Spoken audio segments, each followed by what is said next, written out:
Okay, now Ida, please. Yes. Okay. My name is Ida Alvsen, and I'm a PhD researcher at Nord University in Bodø, Norway. And I'm researching how local media covers local conflicts. And part of this project is also about examining if constructive journalism can be a useful tool for them to sort of better unite the conflicting societal roles of being both a local patriot and a watchdog. So to do that, I also have to sort of figure out what constructive journalism is and how it's being used. And that, as it turns out, isn't quite as easy as one would think. So today I'm going to give you just a quick overview of my impression of how constructive journalism is understood and used in newsrooms in the Nordic countries. And the spread and use of constructive journalism varies quite a lot, I found, in the different Nordic countries. And my main focus is on Denmark, since it's the country where the constructive journalism is mostly integrated in the newsrooms and also in journalism schools. And of course, Norway, since that's where I'm doing the research for my PhD project. But I will also touch in on Finland and Sweden a little bit. And from what I could understand, constructive journalism isn't a big thing in Iceland. So I'm leaving them out for now. In Finland, constructive journalism was first introduced in Yle after Ulrik Hågerup's book En konstruktiv nyhet came out in 2012. And from what I understand, it was met with some skepticism, as it is many places. And at the same time, the Finnish media had been criticized a lot for being too compliant and not critical enough. So when the proponents of constructive journalism came in and asked them to be more solution-oriented, it might have been perceived as a bit of a double communication. And Yle did, however, introduce some constructive elements in their news about looking to the future, searching for solutions, and also covering lessons and visions and plans and inspiration. And an important factor for them was also that the starting point of all the constructive stories should always be a problem. And at around the same time of the introduction of constructive journalism, Laura Ahva and Mikko Hautakangas started their work on the Conciliatory Journalism Project, which you all know is an action research project that revolved around the media professionals finding better ways of working with polarized and polarizing topics. So nowadays, from what I understand, there isn't all that much talk of constructive journalism in Finland, and that perhaps conciliatory journalism now fills that role. And also Jonas Jungar, who is the head of content, journalism and ethics in the Swedish-speaking division of Yle, describes constructive journalism as yesterday's news. And he says that it might have fallen a bit into oblivion in the Finnish media. In Norway and in Sweden, the interest in constructive journalism comes in waves.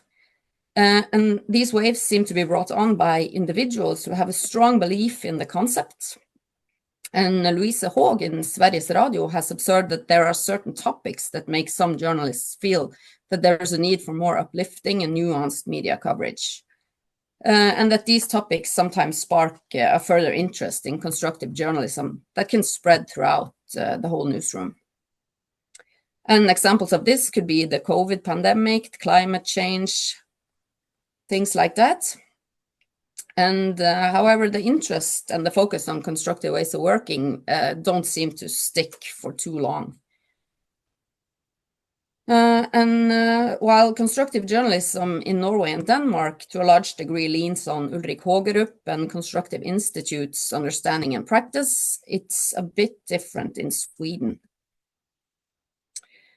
They started already back in 2004, heavily influenced by Hans Rosling, who was a professional of international health, who was famous for telling facts about the world. And SVT was very inspired by him and developed a series where they depicted Africa in a more constructive and accurate way. And also Katrine Gyldenstedt, who is also a prominent figure in constructive journalism, held a number of courses for journalists in Sweden. So she has had a very strong influence on how they practice constructive journalism there. And now constructive journalism is gaining momentum in Sweden as well as Norway. And in Sweden, SVT and Sveriges Radio are the front runners, I would say. And in SVT, they have an approach that is sometimes described as a bit more strict than many other places. And their take is that there must always be a problem to solve. And the constructive part is including the responses to these problems. And they particularly like opposing forces in communities and also efforts by individuals. So I would actually say that this is very much solutions journalism. And in Norway, we are, I would say, last to the constructive party. And there have been talk about constructive journalism since 2015, and there have been a few initiatives here and there to include constructive elements. In NRK P1 Radio, there was a show called Her og Nå, who were very early on to include uplifting news in their programs, and also the newspaper Aftenposten quite early on had a project that was aimed at including the public in discussions about city development in Oslo. But I would say in general that there was little interest in constructive journalism in Norway early on. There was a second wave of interest around from 2018, something like that. There was published a couple of master theses about constructive journalism, including my own. And in the wake of that, there was written some articles and some commentaries about constructive journalism. And in 2019, Vigdis Holmås, who is an editor in NRK, published a book about constructive journalism. And then the interest started to spread wider in the NRK system, at least. So they started experimenting with some constructive formats, like this debate program, where people who had opposing views on a specific subject were invited to the studio to discuss the issue. And they had a special focus on listening and trying to understand one another. And during the pandemic, they also created this section on their webpage that was called Lyspunkt, which can be translated to on the bright side or silver lining or something like that. And the goal here was to cheer up the audience, who was very fed up by all the negative news. And I wouldn't necessarily call Lyspunkt constructive. They sort of sieved out stories that made the audience happy, like recipes and feel-good stories. But this became sort of a starting point in a new interest for constructive news. And several employees from NRK later became fellows at the Constructive Institute in Aarhus. And they are also working very closely with them still. And now there are several people in high positions in the NRK system who are working towards implementing constructive news in every part of the organization. And they have stated that their goal is for Norway to become the best Nordic country in the practice of constructive journalism. And their main motivation is to combat news avoidance and also to reach young audience. And NRK's understanding of constructive journalism is very closely linked to Constructive Institute and their columns. So they want to look for solutions to problems and report nuanced picture that show different sides to their stories. And they also want to include groups that we don't hear from all that much. And they also focus a lot on dialogue with the public. As opposed to most media in the other Nordic countries, NRK don't seem to think that there needs to be a problem or a conflict in the base of the constructive stories. They have, for example, described discussing baking recipes with the audience as constructive journalism. When it comes to the rest of the Norwegian media, there isn't all that much knowledge about constructive journalism. Many are very skeptical. There are a few journalists spread in newsrooms here and there that work independently with constructive journalism, but I wouldn't say that it's widely spread. And the term is unpopular. It creates a lot of misunderstandings about what it really is. Also in Denmark, the term constructive journalism seems to be problematic, but the practice is very widely spread in newsrooms, and it's also taught in 2 out of the 3 journalism schools in Denmark.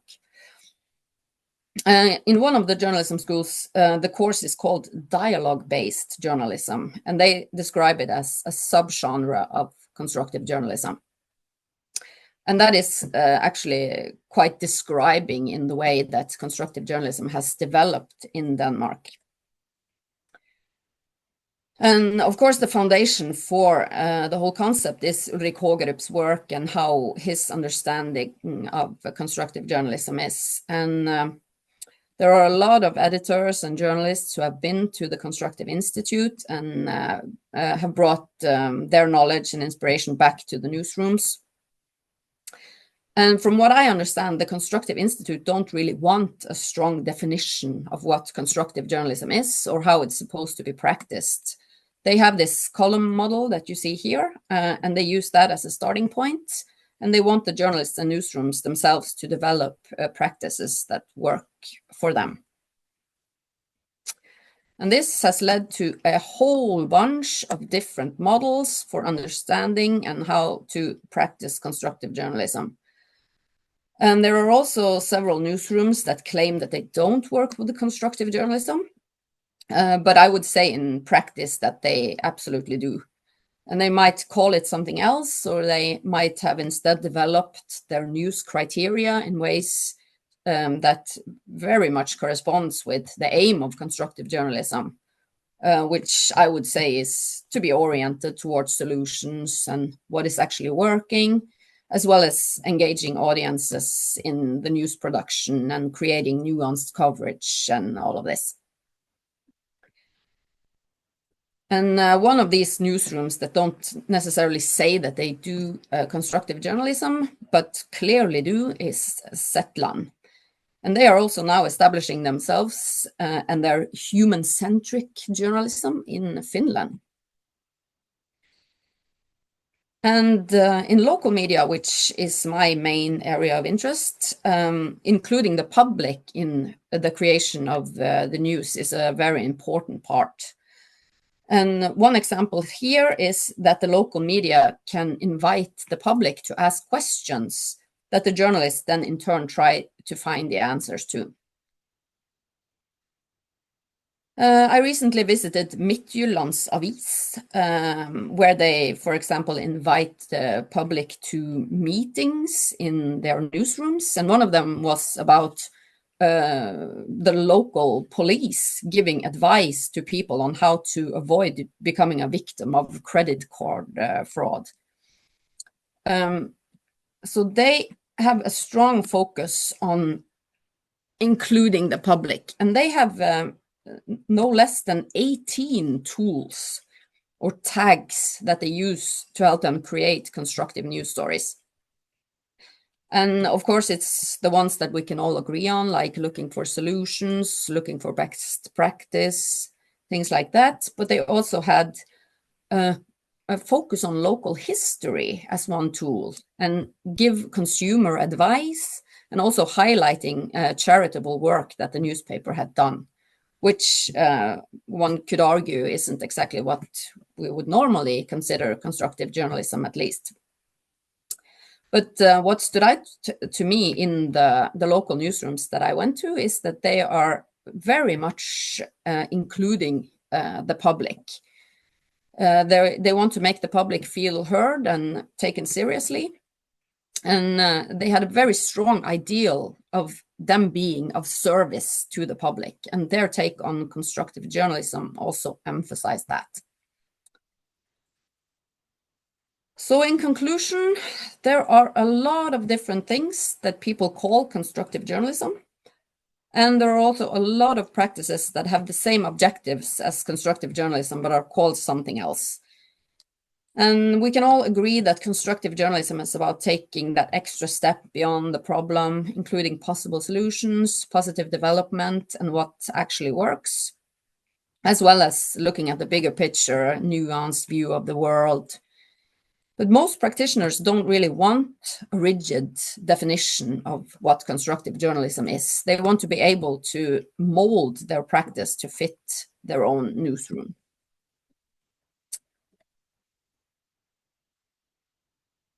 So that's my little presentation. Thanks for listening. And I'm very eager to hear your impressions